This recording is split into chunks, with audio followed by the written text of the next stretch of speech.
E tiwi hei roto i te ronga tū o tā tātou hōtaka i te rānei ka kōrero atua hau ki tētahi o ngā tino kaitautoko i te Ururoa Flavel. Kāti, kua tai atu te tū pāpaku o tākuta Pīmia Nen Wehi ki tōna marae i Waihirere. Nō ngā rangi whakatānei i hinga i tēnei hau tipua o te ao kapahaka, kai ara paira tāwhai ngā whakamahuki.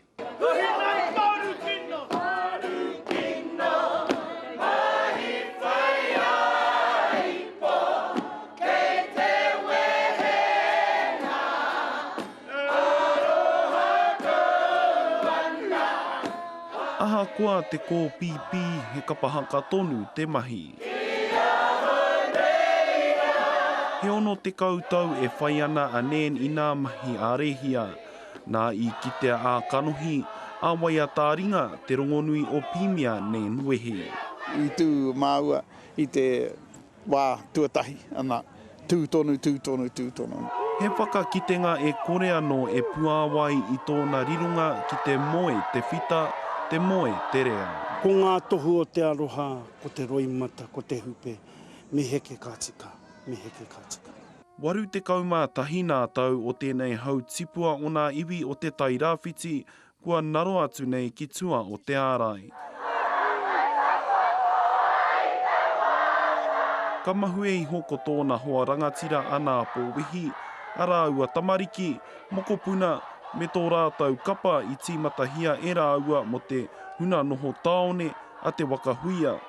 Me te tini tānata i wai marie i nā whakaakorana a tēnei pautiri ao o te ao kapahaka. Ka te rono tonu i nā tohu a tō tātou whā. Ka te rono tonu e haruru ana ki nā taringa.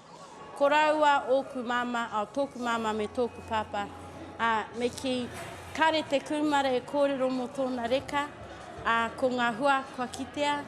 Te tau tahi mano, iwarau,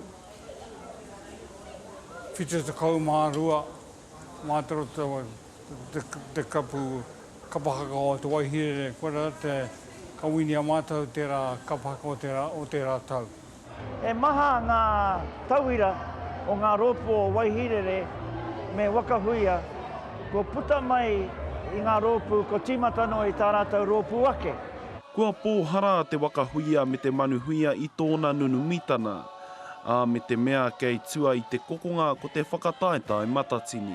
Ka haere tātou i runa anō i wana tohu, whawhai hia te whawhai, tainua ki te mutu, ngā here te mea ka toa, mena ka whera, engari whawhai hia te whawhai. Ko nei nā whakahua whakamutuna i riro ia mātau i te tīmatana o te tau, i whakahonore hia ki te tohu hiranga a te kāwanatana. Karagatu, te ara. Aha kua tinei a te mura o te ahi, mau tonu ana tōna wairua i roto i nā mahi a tāhua arehia. Rapare tāwhai, te karere. Tātou katoa rā, kua rawa kore.